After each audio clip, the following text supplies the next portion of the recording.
So let's get the show on the road. By the way, let me just give you a piece of dialogue that I used. Let me just finish. Australia would be right up the top. If there was an NRL ladder or an AFL ladder right now with the way COVID has panned out. America's a mess. Europe's all over the shop, right?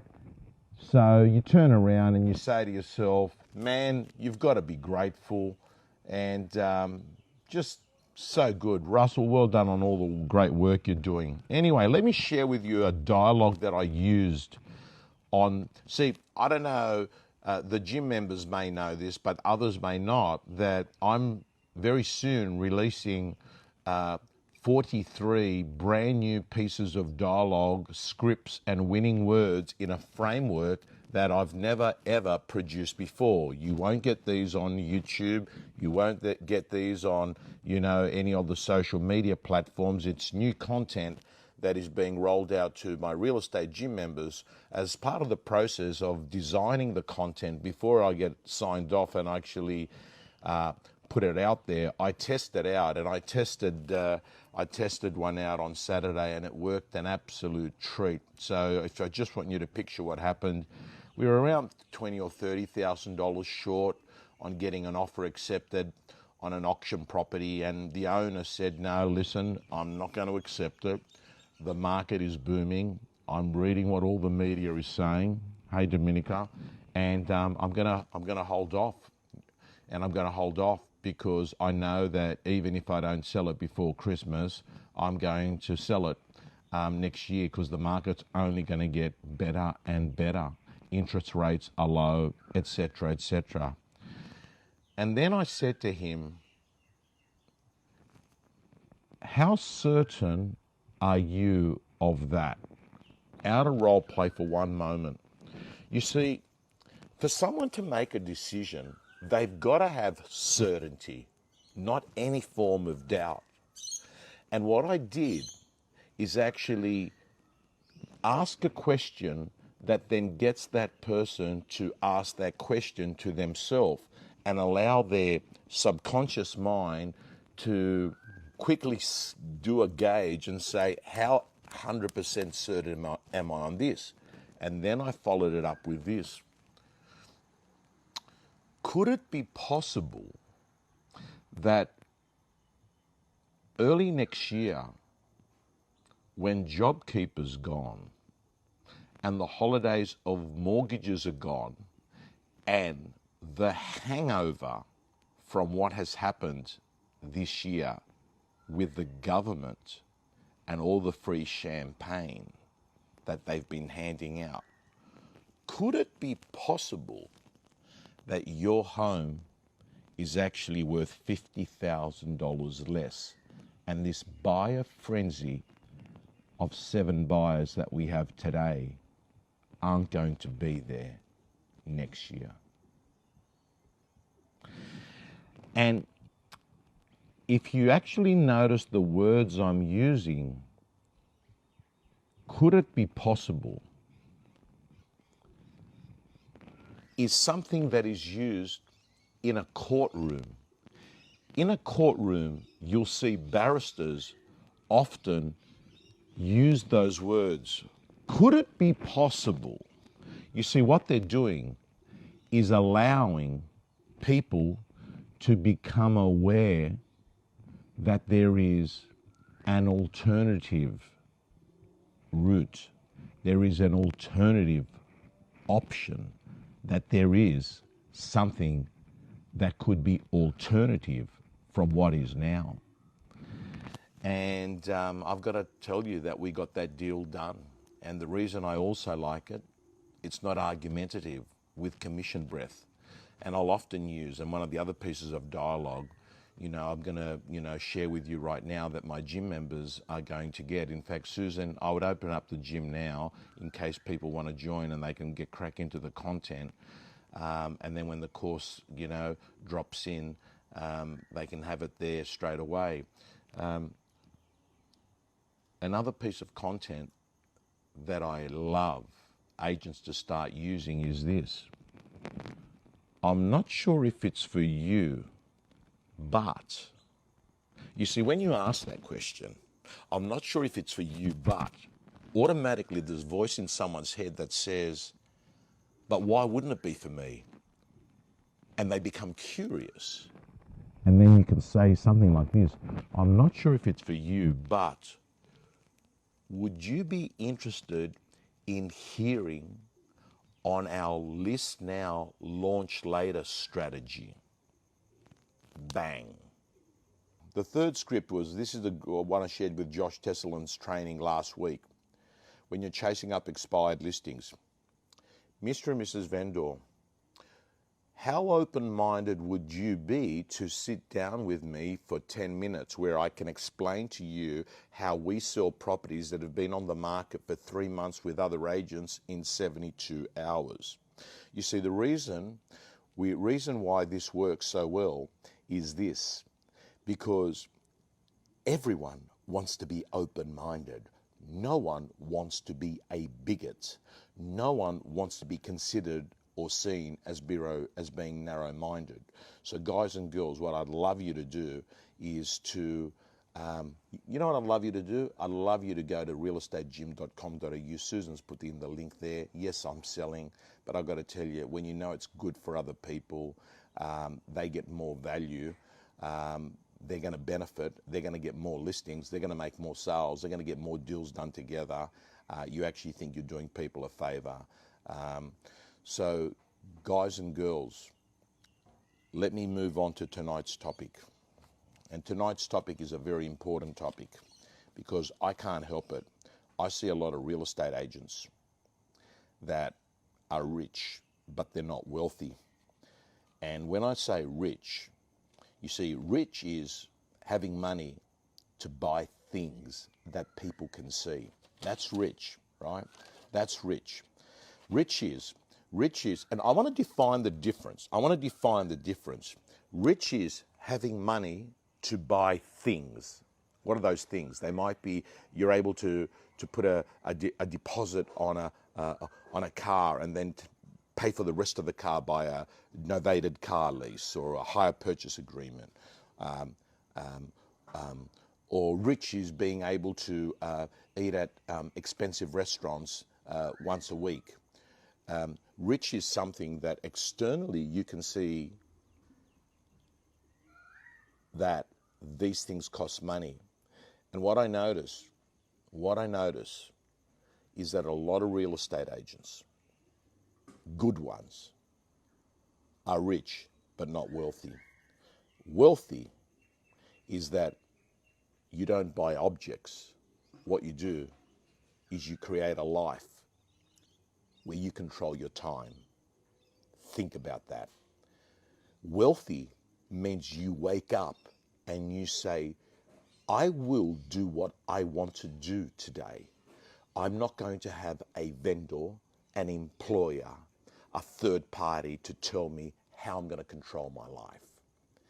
And I'm going to tell you, as you listen to this rant tonight, I'm hoping that you're going to shift beliefs about money and you're going to begin to realize that being wealthy is far better than being rich.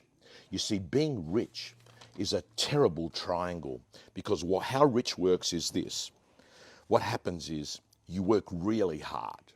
You slave to make money, right? And then what you do is you buy things. And then these things cost you money. And what happens is that then you've got to keep slaving in that vicious circle to buy things and work hard. And then the weird thing is you've got this thing in your head that people look at you and are envious of you. No. This is something you've got to grasp. You know that guy that's driving that 400,000 Ferrari? Well, let me tell you, you know when someone's looking at it and admiring it, they're actually not admiring the driver. They're actually admiring what they would look like being in that Ferrari.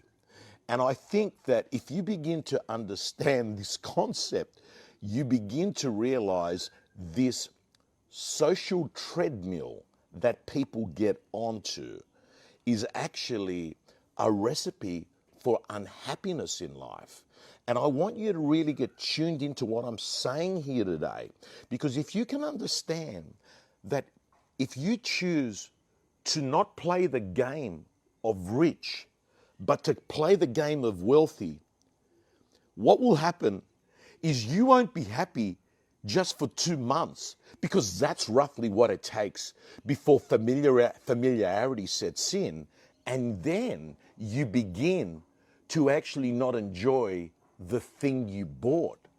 And then what happens is you have this unmet need that then develops to go to the next ladder.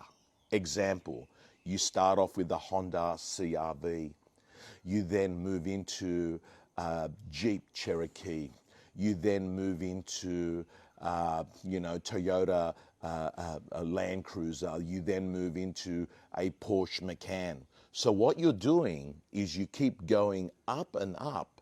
And the reason why is the law of familiarity says this, that after a period of time, a month, 2 months, you get accustomed to this thing, and the desire that you had for it subsides because you've got used to it. Hey, Mark, you've got used to it.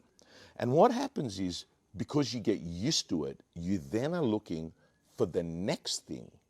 But you see, people that get wealthy, you sometimes can't see that they've got things, right? But what they have got is something special. And that is, they've got control of their time. They've got control of their life. And they don't fall into the trap of working hard, slaving their guts, being stressed out, buying things that they don't really need to impress people they don't care about. Guys and girls, do you understand? The secret to happiness is to be able to choose to live your life on your terms. And I'm going to share with you a couple of very important strategies to help achieve that. But I want you to understand the law of unmet needs says this, that what will actually happen is no matter what you buy, what car you buy, there is going to be a short period afterwards where you're going to get used to that car. And then what will happen, it will be the next car, and then the next car, and then the next car, right? And you'll still be the person that will wake up and thinking, shit, how am I going to make all this money, right? I'm also going to share with you the law of unmet needs says this: I will always have needs that are not met if I am on the social treadmill, if I'm on the social treadmill. And I'm going to say to you, with rich people, you can see it because you can see the external things. But with wealthy people, you can't, because you don't know what they're doing with their money. But all you can see is with wealthy people, they wake up and every day's great. Every day's great, not just for 2 months because you've got an item. Hi, Taney. So, a couple of the strategies I want to share with you on how to become wealthy. And we're going to target them towards real estate because we are in real estate. It's getting darker, so I'm going to have to go very, very quickly. The first thing I want you to understand, when you're investing, short-term versus long-term, flipping versus holding, growth versus yield. 3 important concepts to know. Short-term versus long-term, right? Don't get me wrong. I much prefer a long-term person, right? But there is there is times that you can actually make money in the short term. It could be that you actually buy a house like one I sold at Elwood on Saturday, and you actually put put a duplex on there, right? And you'll probably end up, let me just give you the numbers because I actually did the numbers on that one, right? So the property sold for $2,350,000. To build a duplex, it would cost you $1.4 million. So that's $700 each. That takes your total investment to $3,750,000, right? Add another 200,000 in extra costs, which is stamp duty, selling costs, blah, blah, blah. Takes it to 3,950, but you can sell, so that's roughly 4 million. That's what it costs you to do all of that, but you can sell for 4.4, leaves you 400,000. That's an example of a short-term play, right? That's an example of a short-term play. A longer-term play is something like, hey, let me give you an example. A longer-term play is that you buy something for, $700,000, that what it does is the interest only, if you borrow the whole lot, it's going to cost you 14 grand, right? That's roughly on 2%. Then in addition to that, what you do is I'm going to add another $2,000 or $3,000, say $2,000 in other, incidentals, council rates, water rates, takes it to 16. But that kind of property, 700 grand at the moment, is going to get you roughly in metro areas, $25,000 worth of income, which means you're $9,000 in front. With interest rates being at 2%, it is impossible to negative gear, right? It is impossible to negative gear. There's an example of playing the long game where you buy it, you put it there, you get the contract, you put it in the drawer, and you make money while you sleep, right? That's the end of the story. You make money while you sleep. Warren Buffett says it.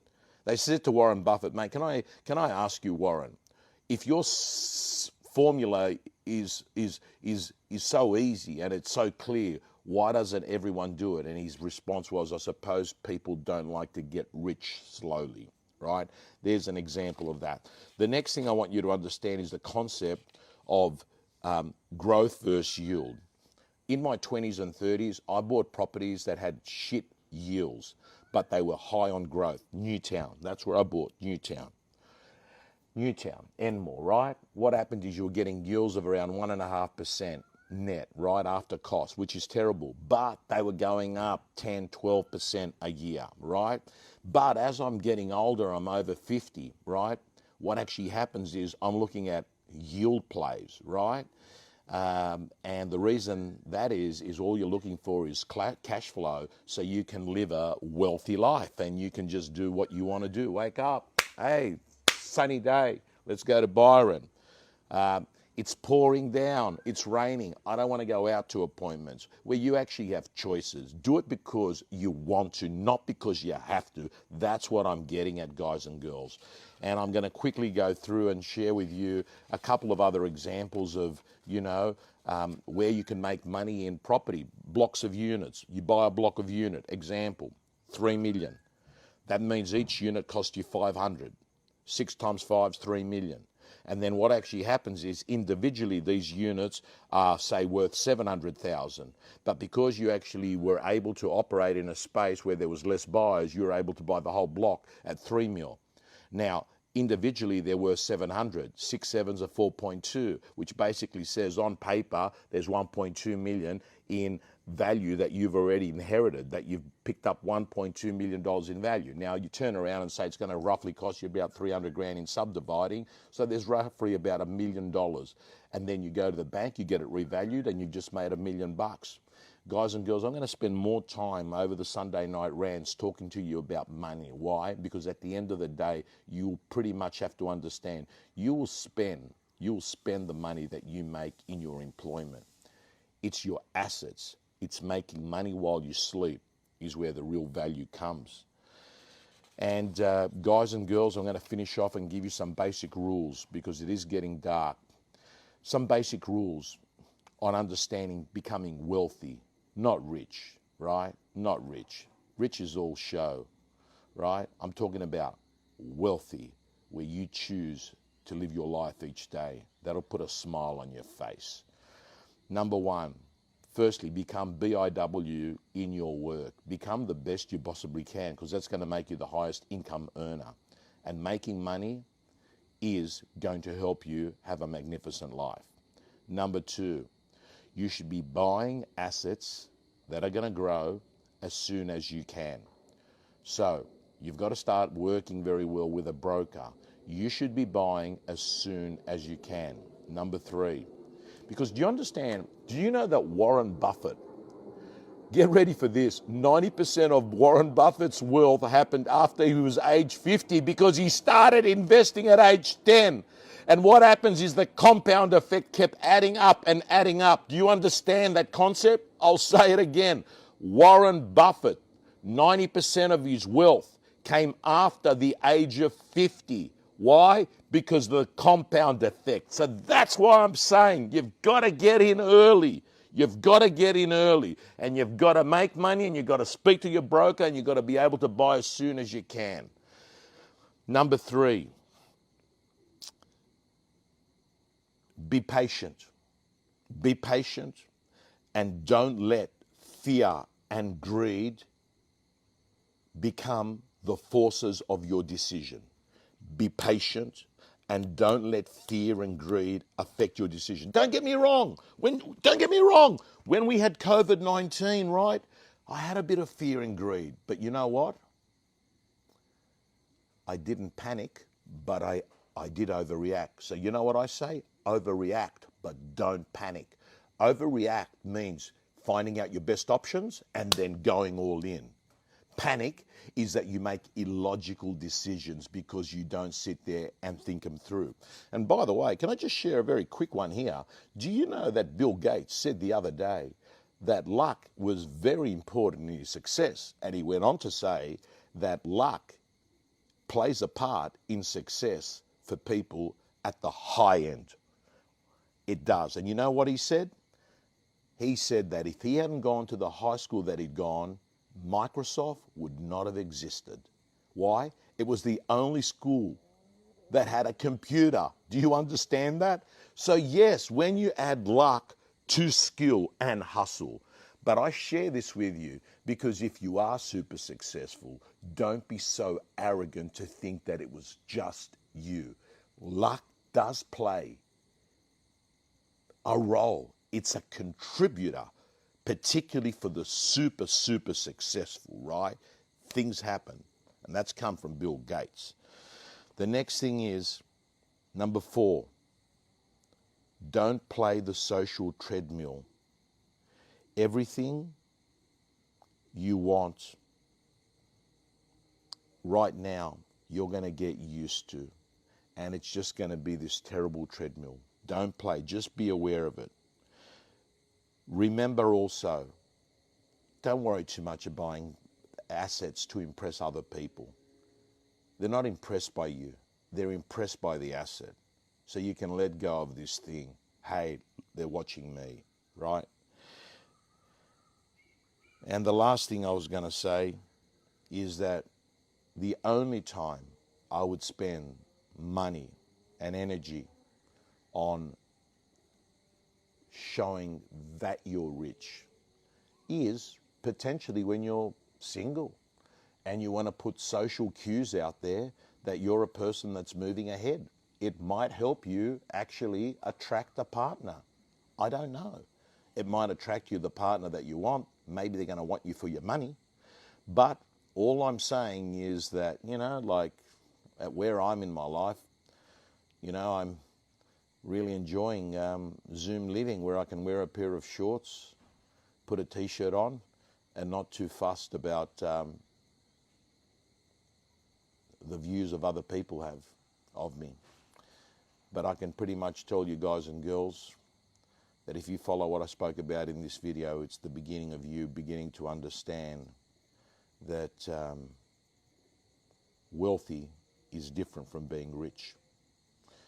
And I want to thank you so much for many of you that have sent me kind messages about the post that I put up today, me in the gym this morning. Believe me, the post is not there to be showing off.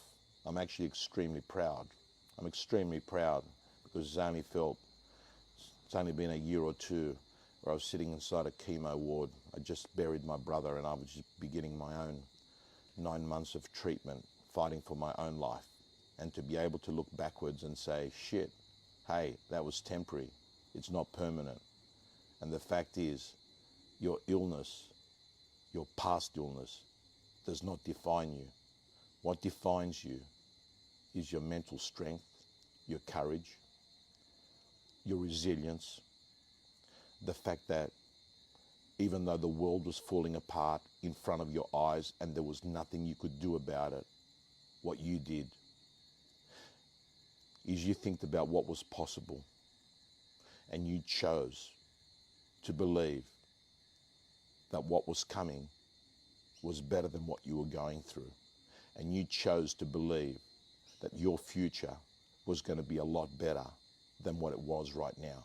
And you chose to believe that this was simply another difficult step leading to you, leading your life to a beautiful destination. If you are going through a difficult time right now, guys and girls, I want you to use me as a reference point to let you know where you are now is not where you can be. God bless you.